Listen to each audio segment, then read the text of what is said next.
All right, my friends, welcome to episode 166 of Prof and the Dev Play Games. I am the Professor Larry, and over there is Anthony the Dev. He is at SummerSpeak on Twitter. I am at Prof Plays Games.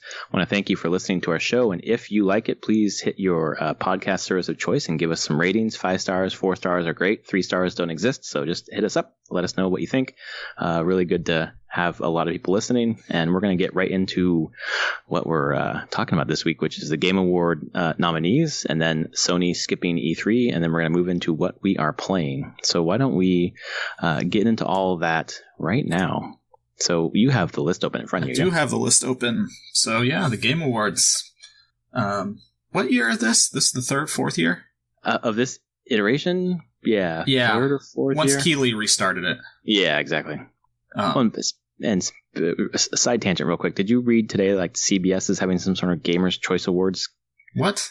Yeah, they're having some sort of Gamers' Choice Awards that is being facilitated by like YouTubers and influencers. I don't know exactly what's happening. I thought you were going to say like Doritos or something. No, but it seems like CBS is trying to get like the video game stuff on their TV. Sure. I'm not sure exactly what it's about. But anyway, this is Keighley's thing, third or fourth year. Definitely, he says there's going to be a ton of announcements, which is great. But I think developers and gamers like to see who's going to win these awards. So let's dig right into them. What's the first one you got up there? I mean, top category, Game of the Year. Game of the Year, go T. One. Oh, go ahead. Yeah, this is a tight one. Honestly, for me, it is. I'm pretty sure I know the winner, but I think it's close. So, yeah, and this is an interesting category. Just going through the nominees, we'll go there in a second. One of them really stood out to me simply because it's not your typical AAA game. So we've got Assassin's Creed Odyssey, we've got Celeste, we've got God of War, Marvel's Spider-Man, Monster Hunter World, and Red Dead Redemption 2. And I suspect you think the last one's the one that's going to win it. Yeah, I could be wrong. But I think that's probably the one that's going to get it. Maybe God of War. Maybe. Well, Red Dead Redemption 2 is so interesting because there's from listening to people who are playing it, the thing is like the open world and how organic things are. And then you run up against the controls, which are hard and old. And just the pacing is plodding and methodical and slow. And it just kind of comes across as this amazing game and then this mediocre kind of layer over top of it that I don't know, man. Is it going to get enough votes to take Game of the Year over God of War? I feel like it's between those two. Yeah, and I know it's not completely viewer voted. Like they take viewer votes as a portion of their decision making. But but it's they still have a jury behind the scenes too who get correct. Influence. So, I mean, that's where I'm pretty sure the online choice voting will be Red Dead Redemption 2. Yeah, I agree. But I don't know about the jury. That's where I feel like you could get God of War, and maybe even, it would be crazy, but Celeste would be awesome. But I have a hard time seeing an indie, even with a jury that might like it, taking Game of the Year over those other games. Right. Yeah, it's hard to compete with a lot of these AAA games, but in terms of like just what a stellar indie, like on this list, there are two, obviously it's the two games that I've played. I've played Celeste and Assassin's Creed Odyssey. And to be honest, those two are the games that are vying for my top game of the year. Yeah. Even though I spent so much time with Hollow Knight, it's still in my top 5, but I really think these two, when I kind of think about the metric that you said a while ago, which is, to get into your top 10 or top 5 or what it was, like it's got to be a game that you want to go back and replay. Yeah. And I find myself wanting to continually play Odyssey right now. I'm pushing 50 hours right now and still want to keep playing. But Celeste, I keep wanting to go back and play. And Hollow Knight, I loved it, but I don't really want to go back and play it right now. But Celeste, I do. So. Yeah, the only other one on here for me that I had not forgotten about, but was like, oh yeah, that was this year, was Monster Hunter. Monster Hunter. You played 70, 80, 900? Oh, over 100. 120, 130. Jeez. And I'm still like, the only reason I don't go back to that game is because I'm like, oh, I'm going to be so bad at it. Oh, my skills have probably faded so much on that game. Well, do they you keep dropping content on that game? They still have content. There's so much content coming for it. Like, wow. I still get updates on it. Like, there's doing arch-tempered, like, much harder monsters. Of course, those allow you to craft new and better items and weapons. And yeah, I mean, it's going. It's still going. It's going strong. But it's just a matter of getting back into it. And really, it was a game that was like, if I'm playing it, I want to be playing it with people. Right. That's when it was the most fun. Even if we weren't always hunting together, we're always working on our own stuff so that we know that when we hunt together, we'll be ready for it. So. And the people you played with have probably moved on to other games. Yeah, they moved on as well. Yeah. There's more to play, other things to play. That's the continuous problem. There's always something new to play. So. Well, it seems like those games as service or ongoing games or whatever they call it, it's almost like a zeitgeist game. Like you're in it, and then it just kind of everyone has to move on because there's so much to play. Yeah. So, and to be honest, you got 140 hours or whatever out of it. That seems like enough. For the time being. Yeah, you might go back to it. So yeah, I think this category isn't cut and dry. Right. I think there's going to be a pretty big. I think some people would even throw in Spider-Man in terms of. Yeah, I haven't played it. I've just heard really good things. To a point where I'm like, I should play that at some point. We'll see when that happens. Who knows? Yeah, I was hoping for a good, nice Black Friday sale. There was a sale for $40, but because I was getting PSVR, I was like, nah, I'll wait. I have enough to play. Speaking of enough to play, there are games called ongoing games that they just continue to build upon them. And I guess that would be where I'd say Monster Hunter World next year would probably be in this category. Yeah, that makes sense. I mean, this is this typical stuff. Destiny 2, Fortnite, No Man's Sky. That was interesting. I mean, if you take it from like a best ongoing game, like what improvements, quality of life, just making the game better. Yeah, No Man's Sky is on that list. Like, the updates that they've dropped this year are, I mean, was it the Atlas update? That was last year, wasn't it, Atlas? This was the next update was today. This year, the huge one this year that just radically changed the game. Yeah, that was the next update. Yeah, so that dropped, and they just dropped another one that had a bunch of, like, submersible underwater stuff. Abyss. Yeah, and all the underwater stuff. Yeah. So, Hello Games isn't stopping with this, and they're invested in making a crazy thing. So, I'm not shocked that it's on here. Then we have Overwatch and Rainbow Six Siege. I do not think it's Destiny 2. No, I don't think so either. Based on just general feedback, like it just seems like there's a hardcore audience that is fine with the game, but man, is that you go to the subreddit, you look anywhere, people just rail on Destiny 2. Holy crap! Well, they're just stuck between a rock and a hard place. Like they tried to appeal to the casual fans for Destiny 2, and people like the casual gamers really liked it for the first month, and then they bounced. There's nothing else for them. Yeah. They don't want to grind. And then the hardcore, there was nothing to grind for. Yeah. So they changed it with Forsaken, and now there's a lot of stuff to grind for, but now casuals can't get in. So it's just like you can't. We're trying to play to two different audiences with this game, it feels like, and it's just getting screwed both ways. Destiny 2 has felt for a long, even since the first Destiny, that Bungie wants to make an MMO, but doesn't want to make an MMO. Yeah, exactly. And I feel like almost like you gotta have to make a choice on what you're making here. Because they kind of want it to be Call of Duty, that yearly, like, they want to reset your character, like, start again kind of stuff, but they still want you to progress like an MMO with the item acquisition, the raids, just that general sense of community, but it lives in this weird place that it isn't one or the other.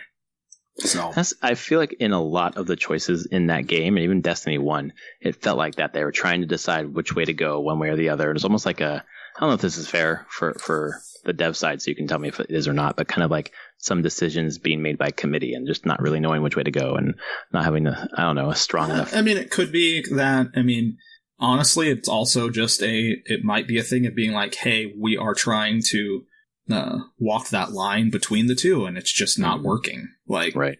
That very well might just be the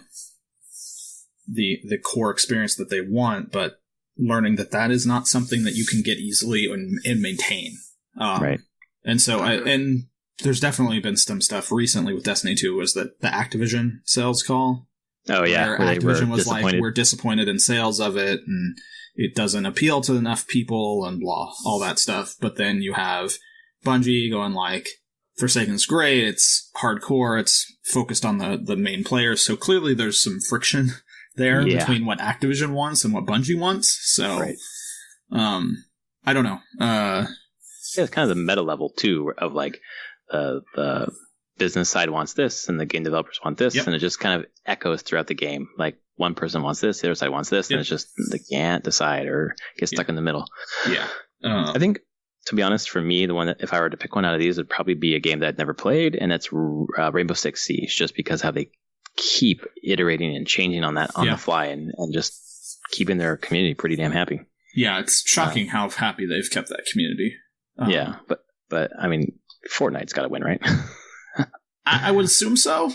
Yeah. Like, still, I'm if they're talking about keeping people happy and like keeping communities going for, I guess ongoing game, because this is Fortnite with Battle Royale. Compared to what Fortnite was, a year ago, which was not Battle Royale. Save the world, right? Yeah, that kind of wins. Epic took a game that was kind of dead on arrival and made it the biggest thing on Earth. So just insane. Yeah. I wonder if that has led part of Cliffy B's sentiment about getting out of video games completely.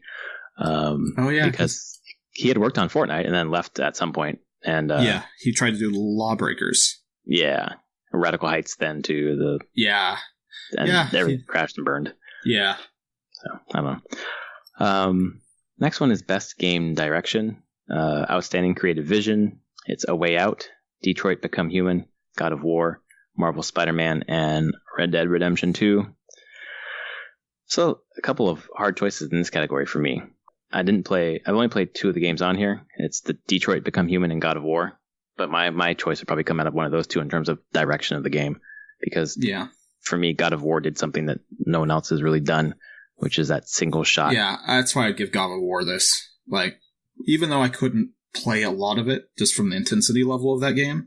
Yeah, me too. It was so noticeable, that camera, and how immersive that was. And just kept you in that world. It's interesting, though, because I totally agree with you. And I bounced off at the same reason you did. And I probably around the same time. But because the camera kept you in there, like I couldn't take a break. I couldn't get out. I didn't feel like there were natural points for me to break. And it was hard. It's exhausting. And I feel like if I was younger and didn't have kids, totally would be playing that. I'd just be like, yep, I'm going to play like all night, or I'm just going to give a Saturday. I'm just going to sit and play this game all day. I'm not in that place right now. So I can appreciate it. I definitely appreciate it. It's just my life doesn't work well with that game right now. I think also the uniqueness of a Way Out, where the kind of the co-op where you're all doing different things at the same time. I don't know exactly how to explain it, but like you're in the same scene, but you're off in different areas of that scene doing different things that affect the story moving forward. Yeah. And I feel like Detroit just got... I played the demo. It was good, but then reading like kind of like just general impressions of the game, they were all over the place. You're right. Some people loved it, some people didn't like it. Some people loved specific stories and hated other ones. I just don't feel like a game, when you're going up against this list, that doesn't win. Like, all your stories need to be strong, and you need to have a general consensus that they're all strong. And it just doesn't. It's cool that it's approached a narrative, but I don't think it's best game direction. Yeah. I mean, I think it deserves to be on the list, but it definitely doesn't stand out among these. Having seen Spider-Man playthroughs and Red Dead, maybe Red Dead, I don't know. It's true. Is direction good if it needs editing? Probably. Maybe, because it's the vision more than the actual nuts and bolts put together. I don't know. The next category, best narrative, is probably about the editing. And so, we have Detroit, God of War. We're seeing God of War a lot. Life is Strange 2, Episode 1. Never played that one. Spider-Man and Red Dead Redemption 2. So, just reading impressions about Red Dead Redemption 2 story, I would say no, not best narrative. Right. compelling world and fun to play in, not the most amazing narrative. I mean, Spider-Man's a comic book story. But I've heard the comments and the spoiler casts that I've listened to on Spider-Man. People kept calling out the story in this game. Like, it was surprising. I've heard that they did Peter Parker really well. Like, the dichotomy of being Spider-Man and Peter Parker, and, like, they really captured it really, really well and made both identities very compelling, which is what's drawing me to play it. Exactly. It's the thing that's kind of hooked me. Like, I just went right past it. Like, I said it a million times why I don't like Spider-Man. I don't like Spider-Man. Just didn't care. We've talked about it a lot. And then people I keep listening to, friends here who've played it, just like, the story is awesome. And that's probably enough for me to try it. Eventually, when I can get a good price on it, I think, or have nothing else to play. We'll see. Yeah. But I think in terms of narrative, I have not played any of these all the way through, but I find it interesting that Life is Strange 2 episode 1 is on here, because it's not a full game. It's just the first episode, and who knows how the narrative is going to shake out. I guess it's just saying the narrative in episode 1, but how does that stack up against these, 30-hour games or 100-hour games or whatever? That's surprising to me. And what I am actually sad that Assassin's Creed Odyssey is not on here. Yeah. I'd actually say that it's I wouldn't say convoluted narrative. I mean, it can be because there's multiple narratives going on, but if you focused it down on just, like, the Alexios Cassandra family storyline, it's very good. I really enjoyed that family storyline quite a bit. I wonder if it has anything to do with when it came out, when it released in the beginning of October, and it's basically a month later these nominees are revealed, because it takes a while to get through that game. But it's true, but I mean, Red Dead's on there, actually, so never mind. Red Dead's on there, Assassin's Creed's on other categories, so I would still put it up as one of the most emotional games I've played in a while. Like, I just care about the character. I care about Cassandra a ton and was fully invested in her story. Even some side quests. I had a side quest last night that was just, it didn't seem connected to anything. But it was really well done. Yeah. Just a short, quick story of this. I forget exactly what it was. So I guess maybe it didn't stick with me as much as I thought it would. But it was impactful when I was playing it. I don't know. I feel like it depends on what they mean by narrative, but the side stuff looping into the critical path kind of all is engaging and well written. Yeah. So next one's Best Art Direction, and Odyssey is on there with God of War, Octopath Traveler, Red Dead 2, and Return of the Obra Dinn. I need to play Return of the Obra Dinn. I'm waiting for Switch. That just seems like a great Switch game. Yep. But I desperately want to play that game. It looks amazing. But art direction wise, I wouldn't get. I find AC Odyssey very pretty and everything. I don't think it's a best art direction game. To me, it's either, I'm just looking graphically. If I'm looking at consistency and look, it's God of War or Octopath. That's where I'm at too. I'm actually leaning pretty heavily toward Octopath. Octopath's style is pretty awesome. It is really awesome, and this category is always hard for me because I kind of pulled away from the more realistic looking. Kind of would say God of War is more realistic than some of the other ones on this list. Yeah. But Octopath, obviously it's not. It's the sprite work or whatever, but it's so goddamn beautiful. That is the one that takes my breath away of all of these, even though I am just loving the vistas and, like the forest and these valleys that I'm wandering through as Cassandra in Odyssey. It's amazing. But Octopath Traveler, the art, just that I would put that on a wall, Yeah. But I think this category is kind of up in the air, honestly. Yeah, definitely. The next one for me, it's a no-brainer. This is the best score music presented by Spotify, which is just a really smart sponsorship. It's Celeste, and I just need to stop there because that's the one that should win. I figured. I haven't played Celeste, but I have heard some of the music, and it's pretty incredidible. I did not realize God of War was composed by Bear McCreary. Was he the one that did Last of Us 2? He did Battlestar Galactica, the new one. Okay. He's done a bunch of TV shows, and a bunch of other stuff. So I hadn't realized that he had stepped over and done video games, because I think he's done Walking Dead stuff as well. Mm-hmm. Trying to see if... Yeah, he's done all sorts of crazy stuff. Some indie movie stuff. I can't remember exactly, like some Cloverfield stuff. And then TVs, I just originally remember him doing Battlestar Galactica. Mostly because of his cover take on All Along the Watchtower. Oh, dang. And it's so amazing. The instruments that he chooses to use in his composition is so out there. But it fits so well. And it was all for Battlestar Galactica. He's just done a bunch of stuff. I didn't realize he had done video games. So God of War was one of his first main ones. He did Assassin's Creed Syndicate Jack the Ripper. Oh, really? He did the DLC? Yeah. Okay. But God of War looks to be like his first like really big game. Nice. Well, he's got nominated for it. Yeah. Out of this soundtracks I've actually listened to, I've listened to God of War's. It is pretty incredible.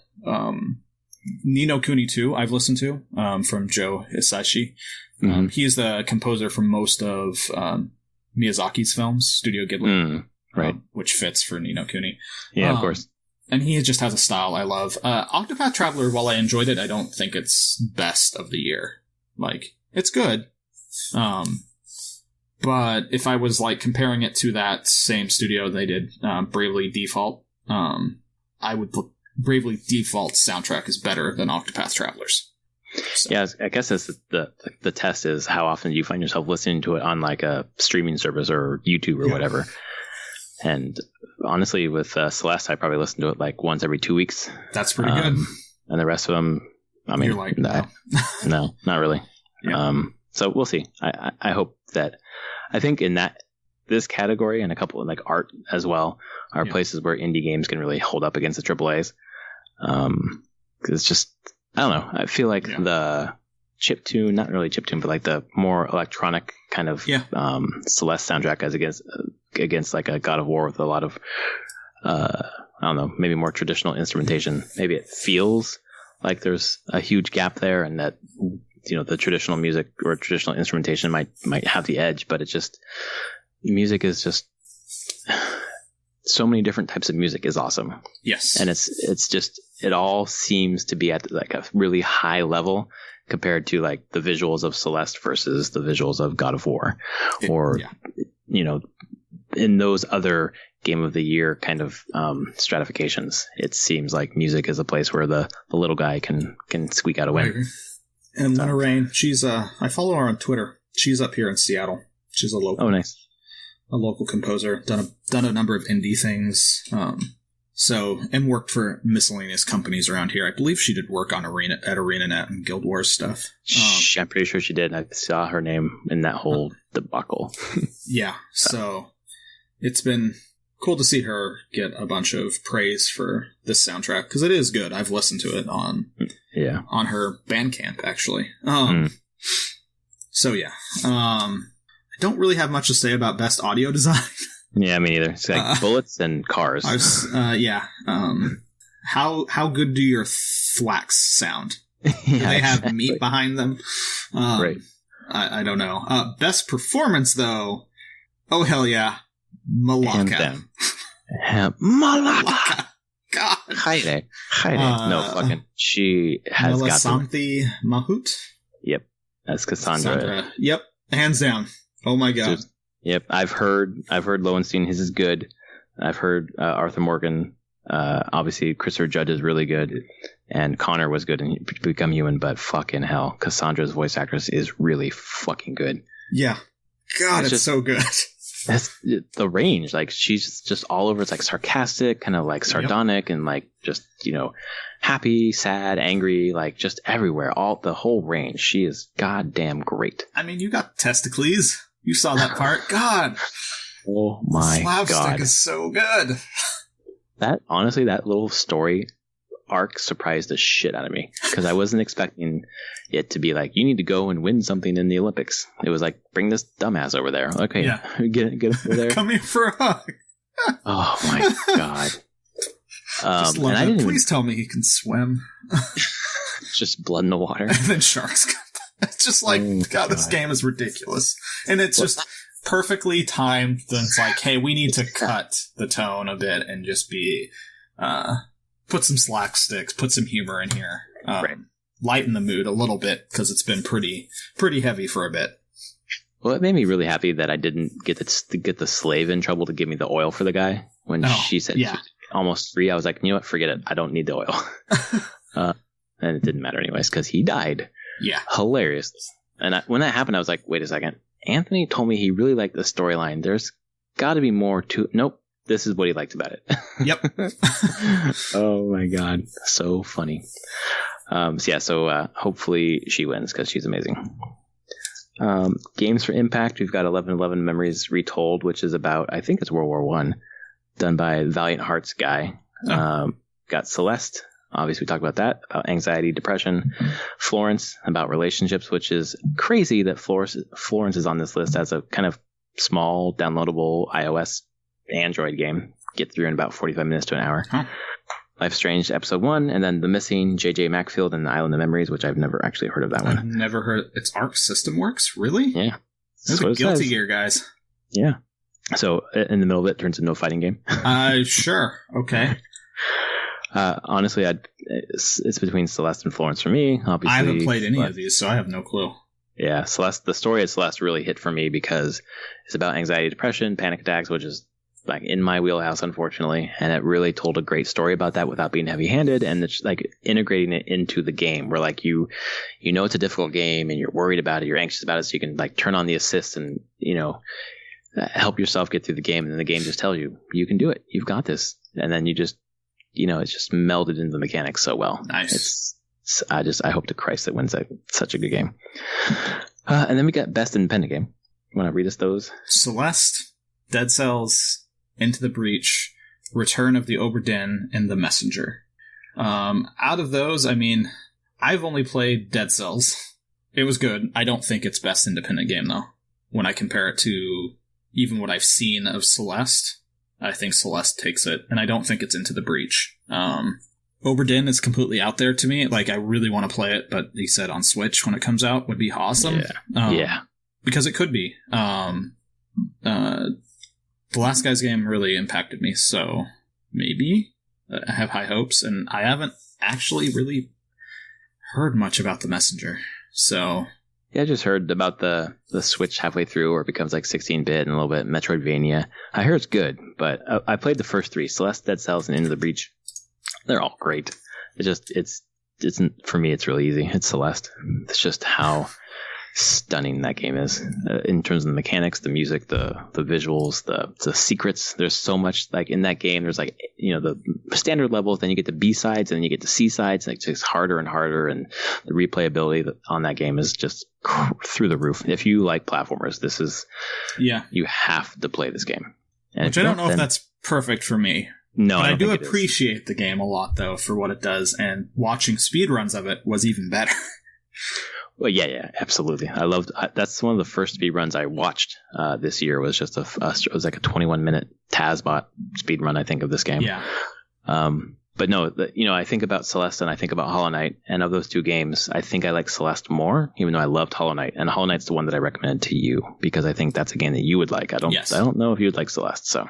Or you'd appreciate it. It's a game I'd appreciate, but I don't know if I'd finish it. Like I'd probably hit a part where I'm just like, I'm done. Like I don't want to bash my head against this again anymore. I think I had like 1,700 deaths or something like that. Wow. It's like Meat Boy. You start over really quickly. So and the music is just like still in my head. Oh, so good. Yeah.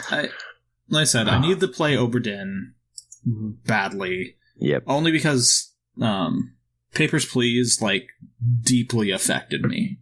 And, like, to the point I'm like, I cannot play the game at all again because it just wrecks me from anxiety and, like, stress and all those things. You're like, did I have fun playing it? I don't know if I had fun, but it affected me, and it made me look at how easy it is to become a cog in a fascist machine.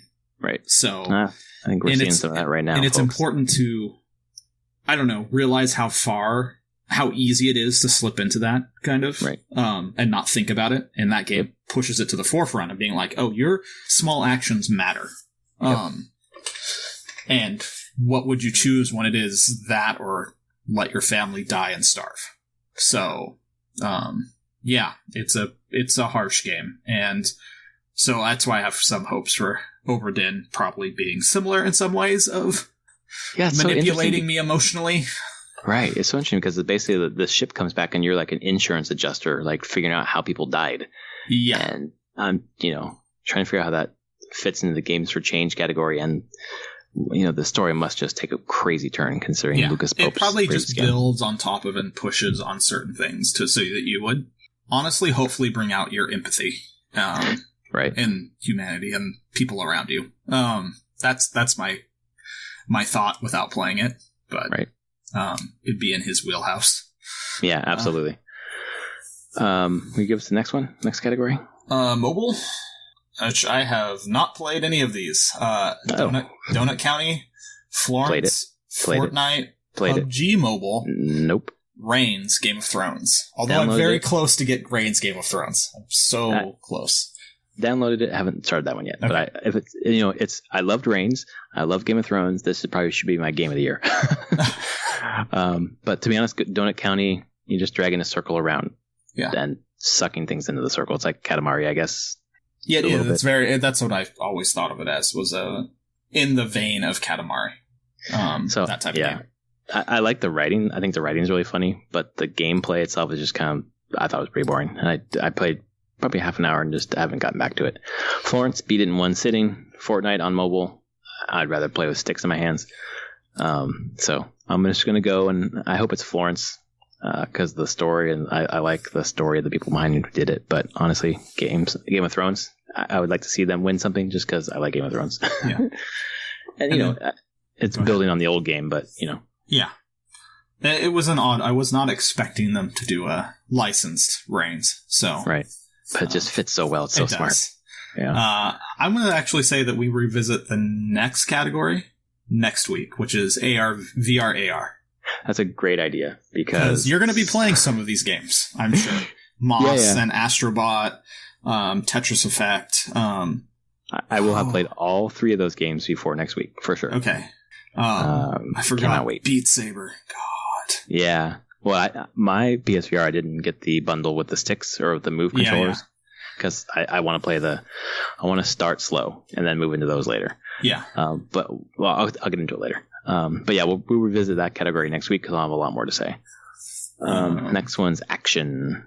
Call of Duty Black Ops 4, Dead Cells, Destiny 2, Far Cry 5, and Mega Man 11. What the fuck does action mean?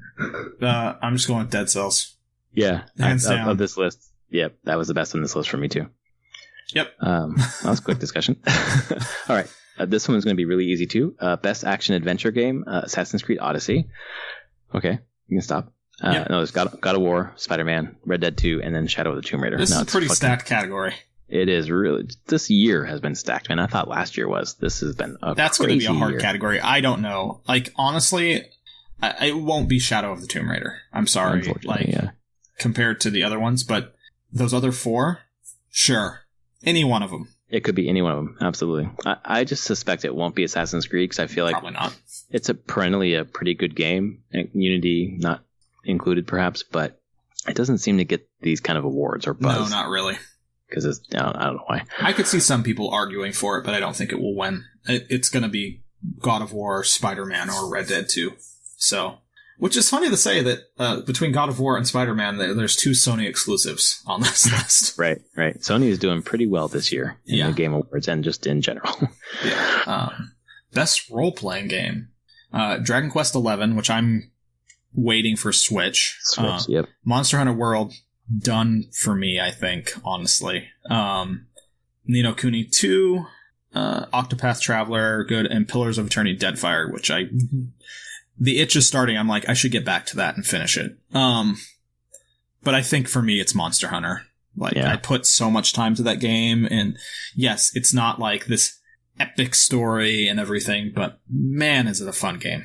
And there's so much RPG elements to it, right? Yes. Like all the gear and I mean, it is fundamentally just an RPG in its systems and stats and gear and upgrading. Exactly. And, with a pretty loose story around it. Yeah. But if it wasn't that, take that out, I actually would put, even without beating it, Deadfire. That was a really fun game. and had some really great quests. And it's one of the better, like, new age ISO RPGs I've played. Yeah. Why isn't Original Sin 2 on this list? So I was wondering if it was on the list last year because it came out on PC last year. But it came out last year. So it released on console this year. Okay, that's probably So I wonder if that's why, because otherwise it should fucking be on this list and it should be winning this list. So I don't know if it was on it last year. I can't remember. I don't know if you are close to your computer to find out. I'm at my computer. Let's... RPG category from last year's Game Awards. Yeah, the Game Awards. Does it tell me which the categories are? Best Independent Handheld Action, Best Role Playing. Yes, it was on the list last year. It did not win, though. What won last year for RPG? Persona 5. Oh, well, yeah, okay. But at least that's why DOS 2 was not on this year. Yep. Fighting game.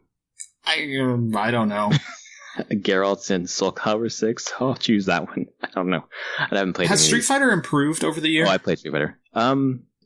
Is it still kind of like a not done game?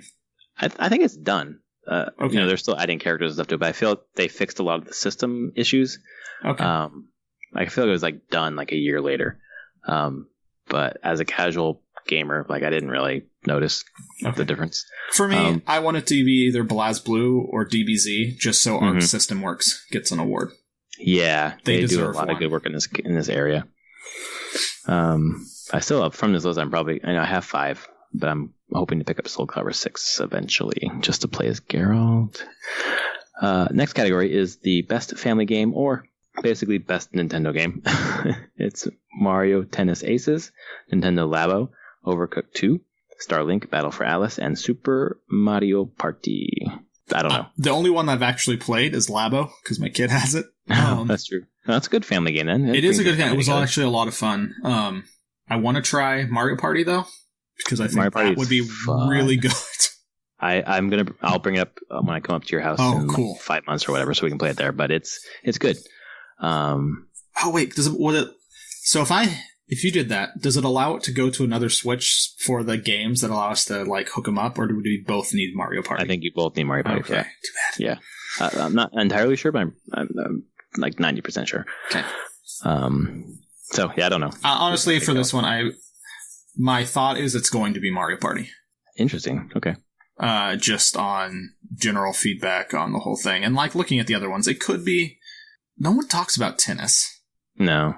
Well, and for me, family game's got to be.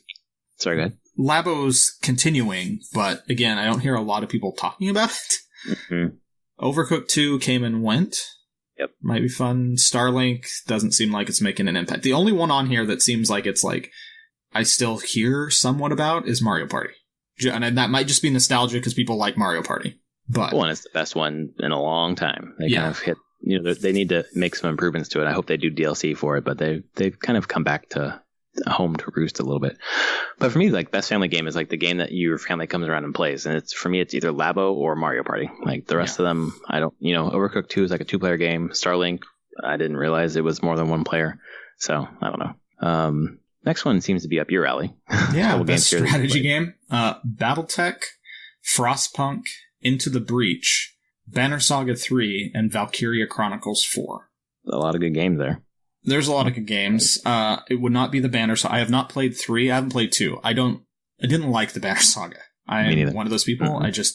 It did not resonate with me, so I've never continued playing that series. Right. Yep, me too, absolutely. Have not played Frostpunk, although that's been curious to me. I know a couple coworkers that play it and really like it. I beat BattleTech.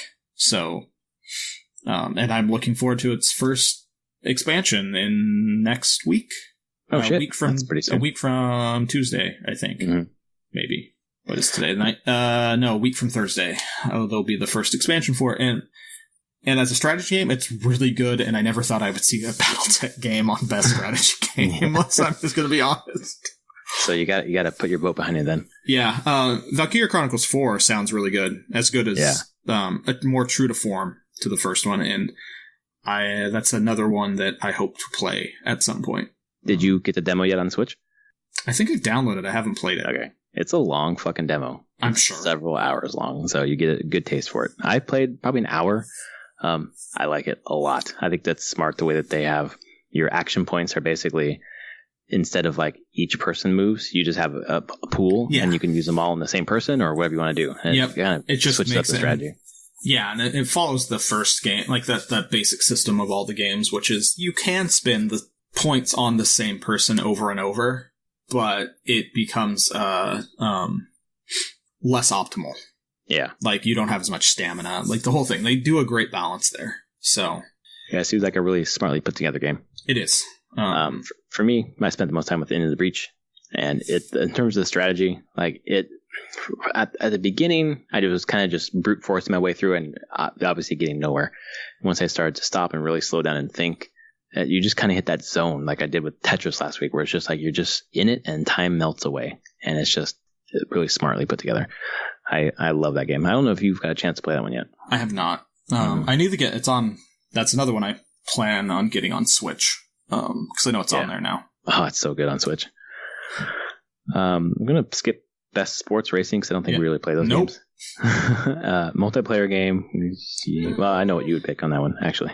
Probably Monster Hunter for me. Yeah, because that's what I played. But I think Fortnite will take this. Yeah, absolutely. Like, why wouldn't it take this? I mean, it's bringing together people across tons of devices. It got Sony to cave in a bit on cross-platform. I mean, the rest of Call of Duty, maybe with Battle Royale, they've got going on, but I don't know. It seems good, but not taking the world on fire, setting the world on fire like Fortnite did. So yeah, I have not played Next Best Student Game. I don't know. I haven't played any of these. Good job, students. Make games. I'm going to choose based on name. We've got Combat 2018, Dash Quasar, Jera, Lif, and Recharge. Let's see. I like Dash Quasar. That's what I was going with. Yeah. All right. We're behind. Done. You. Dash Quasar. Thumbs up. Go Banana Slugs. Hopefully you're good. Yeah. Best debut indie game: Donut County, Florence, Moss Messenger, and Yoku's Island Express. I'm so happy to see Yoku's Island Express on there. Fucking Metroidvania pinball game. Never thought I'd say that in a sentence. No. This winner is selected by fan voting on this one, so that's interesting. Okay, I don't know. That's going to be an interesting one for me. I mean, I haven't played these, so I won't be playing Moss because that's VR. Right. Although it's a local Seattle company, so cool. Polyarc? Oh, nice. Yeah, I'm pretty sure they were the ones that were a few blocks from where I was working on Space Tyrant. I'm going to, let's see, Donut County played, Florence played, Moss will play by next week, and then Yoku's Island Express. Of those 5, I would go with Yoku's Island Express, just because of how bizarre that game is. Yeah, and complex and like mashing up this weird mashup. In terms of playing it, like it's pretty fun, but the traversal going back to old places is kind of not so fun when you get stuck in a certain pinball table area, but it's smart. Yeah, and I think we can wrap there because I don't know any of the esports stuff. Yeah, we can definitely stop there. Esports awards. Team, I don't know. Esports coach. No, we're good. That's a ton of esports stuff. Don't know any of that stuff at all. Nope. Well, cool. So Game Awards are happening, the 6th? Yeah, December 6th. So 2 weeks. Oh my god, that means we're 2 weeks away from Smash Brothers? 2 or 3 weeks? Oh my god. It will be. I guess it'll be 2 weeks from this Thursday. So we're 2.5 weeks from Smash. Nice. Well, hopefully I like watching Game Awards. I think it's fun. So I do too. It's nice to recognize the creators and stuff. I just wish they'd do more on stage. Hopefully, maybe this year they'll do some more. Who knows? That was kind of the main feedback, Yeah. From last year. So speaking of big events that people go to every year, one of them is the Game Awards. Another one is this little thing called E3. We're talking about the no-show? We're talking about the no-show for the first time in 24 years. 24 years. Sony said, sayonara? Yeah, they're like, no, we're just not going to have any presence there. We're not going. Why? When you heard that news, what were you thinking? They have no reason to be there, honestly. That was what came. I was like, sure, fine. You don't need to be there. Is it because you think they don't have any games, or no? I mean, they have plenty of games that they'll be showing. They'll just do it in their own time at their own place, and the press is going to cover them just the same. Oh, I see what you're saying. Why is the press not going to cover them? Like, right. If they, let's say they did a show a month later, their own, or did PSX in the middle of summer, or a Sony Games Day somewhere in the world, and just were like, hey, we're going to do our own thing and show off a bunch of new games and maybe end with a new console premiere. Yeah, I mean, they can command the media whenever, wherever. I mean, I'm not. This isn't just Sony. Microsoft and Nintendo could do the same thing. Right. No question. If Microsoft said we're not going to be E3, people would be like, that's strange. But then they months later say we're going to do our own thing. People would cover it. The news would cover it. For me, I just felt like someone who took their ball and decided to go home, and it's only because of this. And it probably has nothing to do with this at all, but PSX last year, not great. Feedback was not great. So then they said, okay, next year, nope, I'm not going to do it. E3 last year was not great. The way that it was, there weren't that many games. The way it was constructed wasn't super great. So they're like, the feedback I thought was pretty negative on that as well. And then this year they're like, nope, we don't need to do it. And I don't think that's why they made their business decision, but it just 2 events in a row where like there was seemed like a lot of negative feedback about their presentations, and they just said, why did we do it then? Yeah, I mean they could do that. Partially, I think this also shows that don't expect a console reveal from Microsoft. Oh, from Microsoft? Yeah. Okay. I would guarantee that Sony internally and Microsoft, vice versa, know roughly when they'll be announcing new hardware. Yeah. Right. And if Sony's like, doesn't feel like they need to be at E3, then I wouldn't expect a huge amount out of Microsoft at E3. They'll show some games, but they are not ready to show a console. I feel like this is the time for them to show games, not a console. This is the time for them to show... But I don't think they have games to show. Yeah, I know. That's the thing. They're building all these first party. They're building games for a next generation, not for this generation. Why not show those then? Like, just talk... They don't have a console yet. Yeah. Usually they'll lead it when they're gonna announce, like, the console. Or at least that this next thing's coming. I think this all just shows that there's no new consoles until 2020. Which is great. I love it. Wait. I don't need any new box. These ones are great. But I feel like there's a vacuum that Microsoft can step into here. And I mean, they'll try. Yeah. But I mean, even when you talk about game dev stuff, like, now basically they know they have 6 months, about 5.5 really, to have a demo ready to show. Whatever teams they tap saying, we want to show this next thing. Right. That may not be... It's not as much time in development as you think. No, yeah, of course. And at the same time, they're trying to develop the damn game. To do a demo like that takes a lot of resources away from them. So, I mean, they can... It is their time to, like, show off something big, but I also feel like if they couldn't really do that at... was it last week and a half ago? At X018? Right. Not a lot's going to shift in 6 months, unless they're ready to show a console, and really start talking about next generation. And I just, from this, I just don't feel like it's there. Which, you can tell me I'm totally wrong eventually, and this will come out, and they'll announce at E3 and everything, but... Well, they do have a new console coming out next year, the rumor says. Yeah. The discless Xbox. But I mean, that would be like fall? Yeah. 2020? For the discless one? Oh, discless. Yeah. Discless. Right. Not a next gen, just a discless. No. Yeah, basically like a cheaper version of the S or whatever. Yeah, but that doesn't demand insane coverage or anything. So yeah, that's where I'm at. I feel like Sony is just like, we don't have a console we're ready to show right now. We're not going to. So we can either show games that people already know about, or just wait and just do a big presentation when we're ready to do it. Right. All I need is Metroid Prime 4 at E3 next year. I don't care what anyone else does. Yeah, I'm pretty sure hopefully that's Nintendo's. Yeah.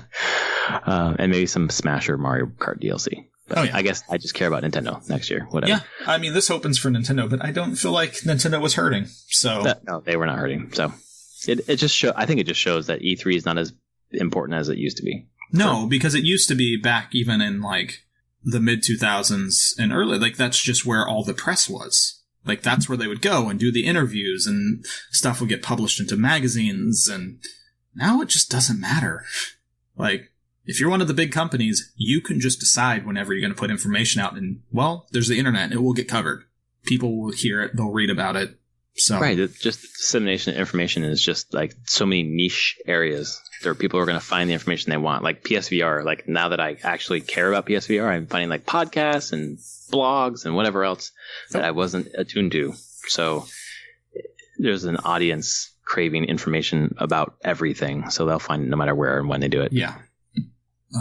So yeah, that's my thought on it. Yeah, that makes sense. Yeah, for me, it just felt like they didn't have good feedback. There's not a ton to show. They're really, I think, just gearing up for their own big reveal because they can do it. And it's coming. I feel like there's going to be a reveal next year sometime. Yeah, I think it will be end of 2020 console. End of summer, fall. There'll be a PSX event. Right. And yeah. Honestly, I mean, with next year we'll see Last of Us 2 will land. Days Gone will land. Oh god, yeah, definitely. Days Gone. I think 2019 for and then Days then they have, I mean, they've shown their games for next year for the most part. Well, Ghost of Tsushima. Ghost of Tsushima, Last of Us 2, Days Gone. Like, if Last of Us 2 shows up in 2019, I think it will. You think it will? I think it will. 100% will not. So we'll have to make some sort of bet. Yeah, I think it's going to be I hope you're right. Holiday next year. I think that's their big game for the holiday. That'd be great, because that game, the first one was incredible. It was it looks incredible. The first game was amazing, just amazing. If you can get past the fucking zombies are boring thing. I hate zombies in general, so playing a zombie game takes a lot. And 2 looks like it's not dealing with the zombies so much anymore. Not so much. I'm sure they're around, but it definitely seems like it's much more the atrocities of people to people. Right, which is great. Exactly. That's what we love. It's a bit uplifting story. I mean, just like Last of Us 1 was not at all uplifting. And when you got to, oh man, I hope you play that or watch it. I should do playthrough or whatever. Oh, there's so much to play though. I understand.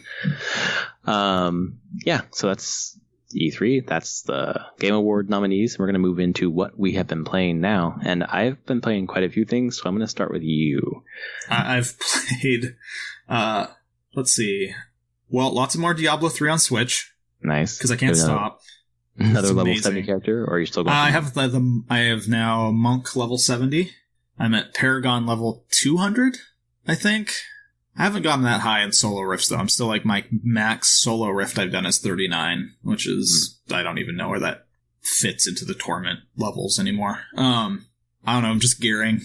Like, you can run stuff and do those rift runs so fast. So it's been super easy to just kind of fit in where I have it. Still absolutely love it. It's the best. It is the best place to play that game. I will hands down say that the awesome. Switch is the best place to play Diablo 3 if you can do it now. Best place to play a game that started off on PC. That's crazy. Yeah. Well, I already was partial to playing it on console after spending time with being like, no, I just like this on console better.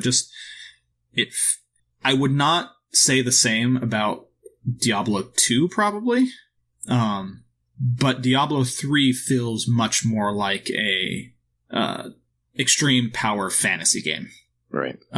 It fits that really arcadey action game feel, where I don't feel like the previous Diablos really felt like that. And they were much more methodical. I just don't think they would feel as right on controllers as much. It would take a lot more work to get those to be to feel well. Because I even played the original Diablo on PS1.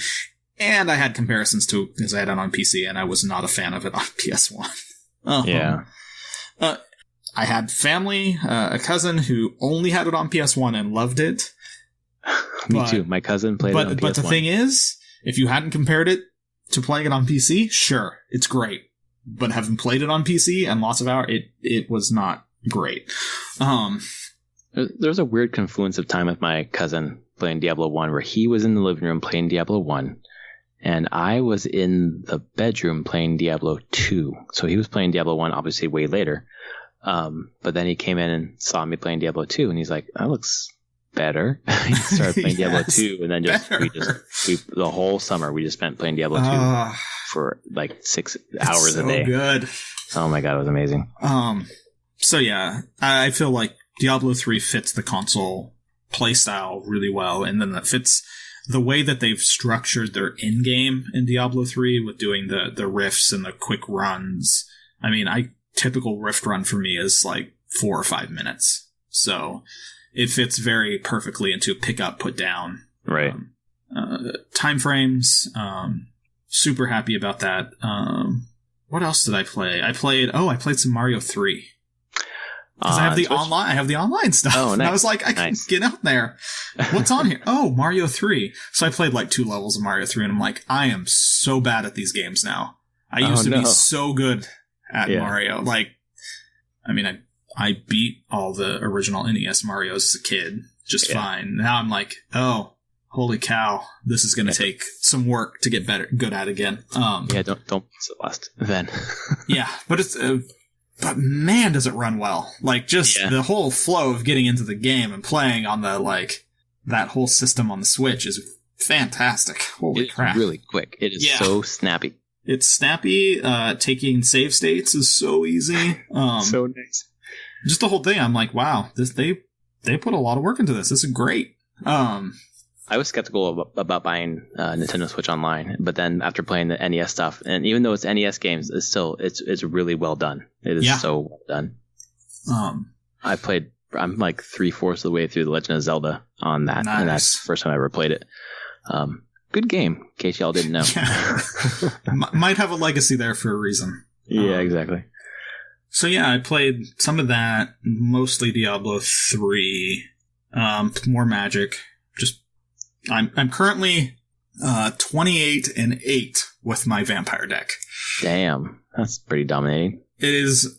I mean, I'm playing on not the like super hard tier constructed. Like, there's ones where you can pay currency to enter a constructed tournament. Mm-hmm. I'm not doing that. I'm just playing the play button, quick match. And I've seen people and have friends that play in the constructed tournaments, basically, or that tier. And then that's the stuff where you're playing against, like, the tier 1 Pro Tour decks.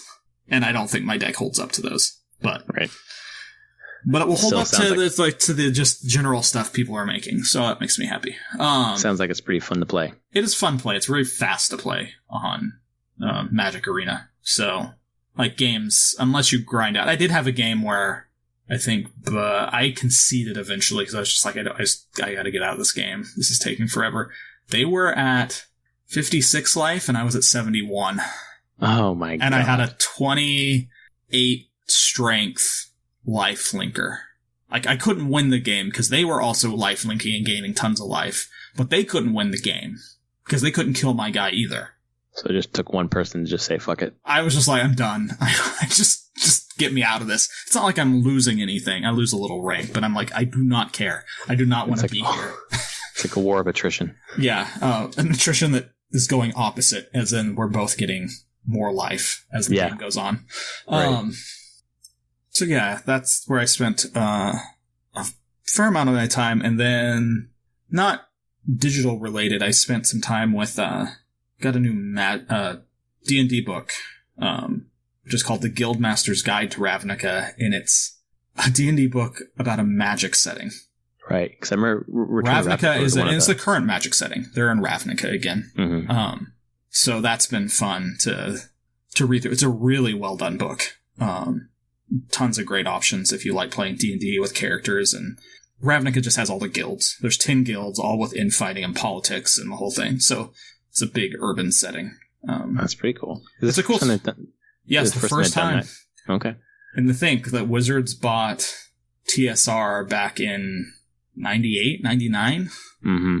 And then we're like, everyone back then, I remember being like, oh, well, guess we're going to get the Magic set that starts putting in Forgotten Realms stuff. Right. But it never happened.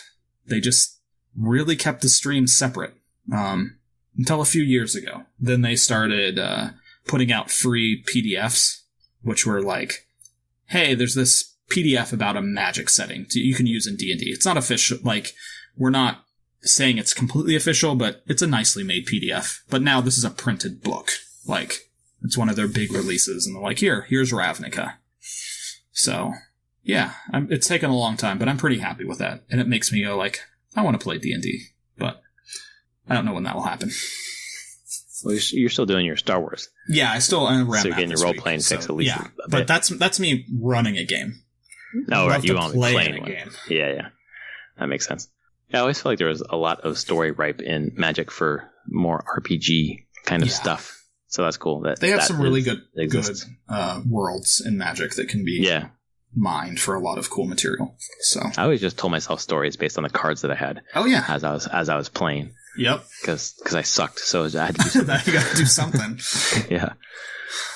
Still fun though. So yeah, that's me. What do you got? All right, so I've got 3 things. I think. Gonna start with Odyssey. I probably put another 10 hours this week. Doing a lot of the main story stuff. Got to where Sparta is. Shoot, I forgot the name of it. Laconia. There, thank you, Laconia. And there's the 2 kings, and they have their missions for you. Yep. So I did the Olympic storyline. Went and killed some high level, like traitorous Spartan soldiers. Like I forget the name of them in 3 different areas in Laconia. And then I forgot that I was supposed to go to Boeotia or whatever it's called. Oh, and then win the war. So I started doing that last night. So I'm. Oh, you met Stinton again? No, actually, because you meet him in Boeotia, right? Yeah. Okay, so what happened is I was in Eris. Finishing all of the main quests there, and then I started the DLC, the Greek one, the Show Must Go On or whatever it's called. Have you started that one yet? No. It's really good. Okay. Super interesting, different kind of structure than some of the other things in the game. So it's well worth checking out. But I got to like the second stage of that, and it's like, okay, I should probably go continue on with the main quest here. So I was like, okay, I got to go to Boeotia or whatever it's called. When I was in Fakis, I just happened to cross the border when I was like level 10 into like a level 37 area. Okay. And just happened to get one watchtower or sync point, I mean. Okay. So then when I looked at the map and said, I got to go here for the next part of the main quest, but also the Sphinx is there somewhere. Where should I go? Should I get my boat and go to like the main harbor and like where you're supposed to start the whole stuff? Probably. No, I'm just going to teleport over to that sync point. So I'm in like the back end of Moesha, away from probably everything that I need to start all my missions, because there's nothing on the board, and I'm just taking out random camps, which I'm probably going to have to go back to later anyways. But that was just the quick way to get there. I see. I'm going through the back door. So continue the main story there. You've gone to the right zone. Yes. But you really haven't done anything main story there yet. Not at all. And I probably spent another hour there just dicking around. So I did that, and then I plugged in my Xbox to just get the updates that it needed, and then the new Games with Gold. And then I was like, well, I have Games Pass, and I've downloaded PUBG, so why don't I try PUBG? And I played 2 rounds. The first round, all I could think was this game runs like ass. It just chugs. It was like 10 frames a second for a while. The textures are awful. It's just terrible in every conceivable way. And then the second round I played, I got to number 4 out of 100. And I was like, this game is awesome. It still runs like ass. It looks terrible, but now I see the loop. Like, when a lot of people were saying it's janky as hell, but the loop is fun. Yeah. I realized as much as I like Fortnite, I actually like this better because that building shit is annoying. And when I say it's annoying, it's not because I don't like building. It's because when you get to the last 5, it's the people who knows how to build towers in the air and basically like trying to get them down to kill them is a pain in the ass. Where this one is just find them and shoot them. Yeah. And it makes me realize why Blackout, the Call of Duty mode, is so good, because it's basically that thrill of just killing people and not worry about building stuff, but on a game engine that runs really well. Pretty. And it looks pretty. Yeah, I can't even... And I'll be honest, that's probably why Fortnite has done so well, got so much traction from the first part. Right. Ignore the building and that being around, just being another mechanic that you have to deal with. They're just like, hey, let's take this basic game loop that this other game does, but looks like crap, runs like crap. Let's make it run good and look good. Right. Sold? Yeah. Sold. Yep. That did it. That broke the market open. I'm playing this. Okay, when I was freshman in college. Yeah, freshman in college. Counter-Strike 1.6, like the early Counter-Strike. I was transported back to that time playing this, even though it doesn't look as bad as that, but it's just like, this is really, really rudimentary. And I understand why people like the loop of the game, but boy, oh boy, it's a little rough. Yeah. So I probably won't go back to it, but I am actually, after playing that, I thought, I'd really like to play Blackout now. So it kind of sold me on a competitor. Although I'm not going to play that because I have lots of other things to play, including my new toy. Black Friday apparently this year is a whole week. So Black Friday sales started today at a lot of places, Amazon, Best Buy, GameStop, etc. And apparently the it thing right now is PSVR, which is $200 for the PSVR unit plus Moss, the one that I got. I got Moss and I got Astrobot, which are two Astrobot, like top rated VR game, but Moss is pretty good too. But this is when we got on the wait list, or we pre-ordered the original PSVR. What was it? $500? 400. Well, no, I think it was 400 if you just wanted the headset. Mm-hmm. 500 came with controllers. Right. So waiting, we both did not do that in the end. But waiting until now, like $200 for this thing is a steal, and $200 for the two games that are like $30 each. So it's really like $140 for the headset. And so plugged it in, got everything set up. Really easy to install, really easy to set up. I have my TV mounted on the wall, and I just have the PS camera on top of it. It works perfectly to have it just a little bit above me. The headset's really comfortable. The cables all are fine. And so I just purchased the PlayStation Worlds. It's kind of like disc with like 5 different kind of experiences or games that they kind of packed in with that original bundle. And just did the deep sea diving basically. And it was awesome. You feel like you're there, what everyone says. There's a bit of screen door effect, and it kind of just goes away after a while. But the test for me was to put my wife in it. So my wife, we talked about the purchase and got the okay, and with our budget and all that stuff. But usually she's like, these are my toys. She doesn't really care. But she's kind of like, so what's that like? Kind of asking me questions around the edges. And like, hey, I really want, we were watching a show, and she's like, so do you want to play with your toy? Which she never, ever asked me. She's never like in the middle of a show we're watching and say, hey, do you want to play a game? No, that never happens. But today it did. And I was like, I don't want to, but I want you to. So she put it on it instantly. She was just like reaching around. She was just like talking about how she just felt like she was there. Just got a little motion sickness, even though it was pretty stationary. Because, But it was there's a shark. It was a shark encounter. So she was kind of waiting for the shark to come, and she was really nervous about it. So she, was feeling pretty sick. And I was like, you should probably take it off and take a break. So I'll finish it, and you can watch the TV screen. So I didn't quite finish it because I went further and further down. And then you're in this cage, and you start getting attacked by this shark. And it was, I know it's not real, but it felt so freaking real. By the time it came back for the 4th time, I had to rip the headset off, and I was like, nope, I'm done. So I can't imagine playing Resident Evil 7 in the headset. Oh no. Haven't you seen the pictures? What was the zombie one? It was like the person that curled up on the ground crying. Yes, I have seen that. Because of the zombies. That wasn't even Resident Evil. It was some other thing. But I'm just like, yeah, that would probably be me. I'll be honest.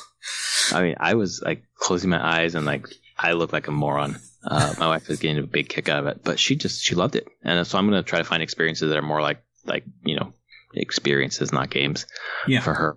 But it's maybe the first piece of tech that we'll be able to share in that way. She plays games with me, but not very often. But this one, she's like pretty intrigued by. So I've only played that so far. I have Astrobot. I'm ready to play when the podcast is over. I'll be able to talk about it next week. But I've heard, people saying like this is the Mario 64 for PlayStation, for VR. I mean, and actually Astrobot's the reason why I decided to try to get a PSVR, because to hear so much praise for that game in the same echelon as Mario 64, that's which impressive. I fucking love the shit out of that game. So once I saw that it was $200, I have to. It's just so cheap, and it's time. And I'm glad I did, because so far just the one stupid demo I played is just like, oh yeah, just awe-inspiring. It really is crazy. And I know playing the DK2 with you, a couple of years ago, it was good, but I like this better so far. Oh yeah. The DK2 was it was a development kit. It was total proof of concept. How compelling is this? And it is compelling. Just the experience itself is compelling. And I mean, I can only imagine like newer hardware. I've heard that PSVR, and honestly, when I was using it, I used it at GDC a few years ago and did that shark experience. That was the demo that they showed. It fits better. It felt better on my head than any of the other ones. It's just more comfortable. It does do the screen dooring. It has its resolution isn't as high, but still compelling. Still really compelling. So compelling. What's funny still is that the most compelling thing from that DK2 was the Google Maps thing. Yeah, right. That's the thing that I talk to everyone about. Dumb, but it's true. Yeah. I'm like, I really, since I have the Oculus here now, the final one, I'm like, I just want to hook that up so I can just wander around Google Earth Maps again, Street View in DK2 and like revisit the places that I've been before. Right. Like, it's super weird, but it's so different than just looking at it on a flat screen. Well, it's what I'm hoping to find on this one to show my wife just how, where we used to live in Ukraine, just to see it was crazy when I was at your house. So it's seriously compelling. Like after we record tonight, to play a game that's not so much like you're in it, but like you're watching this character, like this diorama or whatever the Moss is like, or whatever Astrobot's like, this platforming game. That's what I've been really interested in terms of VR, to like play a game that looks like a diorama. Like imagine playing like Final Fantasy Tactics that was built for VR, like something like that. Like, I don't need to be in it, but I'd like to looks like I'm playing a board game or something like that. So I'm excited. I did not get the Move controllers. Although playing today, I realized I'm probably going to need to get those sooner than later. Like my wife even was just like, I wish I could like touch these things and move these things around. I was like, oh, you can in other games. I just don't have those controllers yet. So I soon will. And Beat Saber is coming, so I really want to play that as well. Beat Saber. Oh my god. I just want to be able to watch you play this stuff. God. It's just watching someone play in VR is just hilarious. Oh yeah, watching my wife is just like it's such a good experience. I mean, it's endless entertainment to watch someone in VR. Absolutely. Well, if anyone's still, when you're listening to this on Monday when the podcast publishes, the Best Buy, Amazon, Walmart, whatever GameStop deals are going on all week, and $200 is the right price to get in. Yeah, crazy. If I didn't have to buy an oven, hadn't just bought an oven, I would be getting this, but no. But my hope is it will be this cheap again. Yeah, it probably will be. Let's be honest. Yeah. And, hopefully I can bring it up when I come to your place, or we can figure something out, or you have friends, or you have a different setting with you. Yeah, I have the Vive or the Rift or whatever. The Rift, whatever the retail Rift was called. I don't even know if it was called anything. It was called an Oculus. Oh, okay. So, yeah, I have that thing. I just got to hook it up. But yeah. Oh, exciting. Cool. Yeah, super exciting. Well, I'm about to jump back in and see how it goes. I'll text you how Astrobot is. Oh, nice. But yeah, that's been episode 166 of Prof and Dev Play Games. He is at SummerSpeak. I am at Prof Plays Games on Twitter. Again, if you like the show, please rate us on your podcast service of choice. And we will see you next week with impressions of VR. Later, everyone. See ya.